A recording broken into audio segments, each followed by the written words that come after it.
সম্মানিত বন্ধু, আসসালামু আলাইকুম ও রহমতুল্লাহি ওবারাকাতুহু। বিশ্বের যে সমস্ত দেশগুলো পিছিয়ে আছে তার মধ্যে একটি দেশ হচ্ছে আমার বাংলাদেশ। এদেশের মানুষ ঔষধ সম্পর্কে ধারণা নেই। আশ্চর্য কথা হচ্ছে আমরা কোন দেশে বাস করি।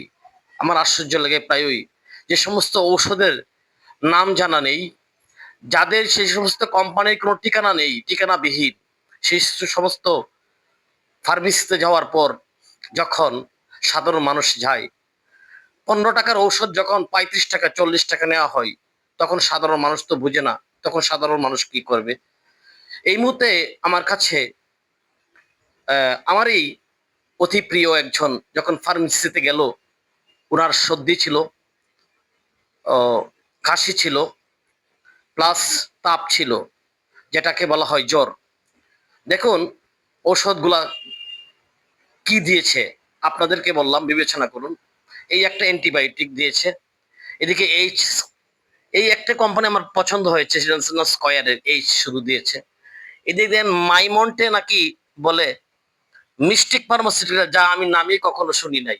এই যে দেখুন, এখানে একটি ঔষধ দেওয়া হয়েছে, যেটা লেখা হয়েছে 150 টাকা, যে ঔষধটা কিনতে আমার মনে হয় 20 টাকার উপরে লাগবে না।